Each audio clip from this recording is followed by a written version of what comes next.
क्या आप जानते हैं कि सुप्रीम कोर्ट के एक ही फैसले ने इमरान खान की सियासत को नया रुख दे दिया है। लेकिन असल सवाल ये है कि क्या ये फैसला इमरान खान की आज़ादी की जमानत है या फिर ये एक वक्ती रिलीफ है। इस राज से पर्दा हम आखिर में उठाएंगे, इसलिए वीडियो को आखिर तक लाजमी देखिए। अस्सलाम वालेकुम, आप देख रहे हैं एबी न्यूज और मैं हूं आपके मेजबान मोहम्मद अरसलान। आज की सबसे बड़ी खबर, सुप्रीम कोर्ट ने पाकिस्तान तहरीक इंसाफ के बानी और साबिक वजीर आज़म इमरान खान को 9 मई के 8 मुकदमात की जमानत दे दी है। ये फैसला न सिर्फ एक कानूनी पेशरफ्त है बल्कि पाकिस्तान की सियासत के नक्शे पर भी बड़े असरात डालने वाला है। आइए पहले हालात देख लेते हैं ताकि आपको कहानी पूरी तरह समझ आए। 9 मई 2023 को इमरान खान की गिरफ्तारी के बाद मुल्क भर में पुरतशद्दुद एहतजाज शुरू हुआ। लाहौर कोर कमांडर का घर जला दिया गया, GHQ पर हजूम ने धावा बोला और दर्जनों मुकदमात इमरान खान और इनके कारकुनों पर कायम हुए। लाहौर हाई कोर्ट और इंसदाद दहशतगर्दी अदालत ने इन मुकदमात में जमानत देने से इनकार किया, लेकिन इमरान खान की कानूनी टीम ने कहा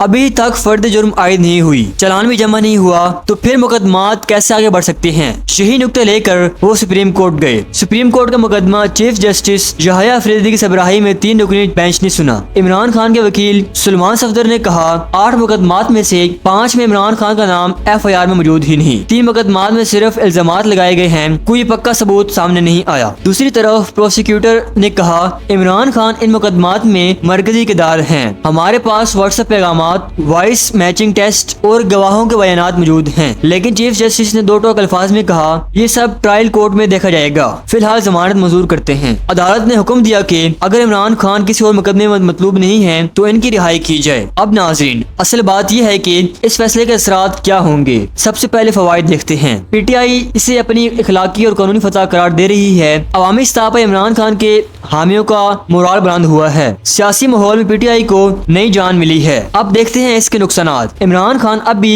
आजाद नहीं है क्योंकि वो तोशा खाना और 190 मिलियन पाउंड केस समेत दीगर मुकदमात में जेल में हैं। ये जमानत सिर्फ 8 मुकदमात में है, बाकी केसेस अभी भी इनके गले का फंदा बने हुए हैं। सियासी दर्जा हरारत मजीद बढ़ेगा और हुकूमत सख्त रद्द-ए-अमल दे सकती है। अब सवाल ये है कि क्या ये फैसला वाकई इमरान खान की रिहाई का आगाज है या फिर ये महज एक वक्ती रिलीफ है। फैसले के कानूनी पहलू अपनी जगह, मगर असल इम्तिहान इमरान खान का भी बाकी है क्योंकि जमानत मिलने के बावजूद इनके दर्जनों मुकदमात चल रहे हैं। क्या ये फैसला एक नई शुरुआत है या फिर एक वक्ती सुकून, ये फैसला वक्त करेगा, लेकिन अवाम की नजरें अभी इमरान खान पर जमी हुई हैं। आप क्या समझते हैं? क्या सुप्रीम कोर्ट का ये फैसला दुरुस्त सिमत में एक कदम है या फिर पाकिस्तान की सियासत में एक और तनाज़े का आगाज है? अपनी राय कमेंट्स में जरूर दें।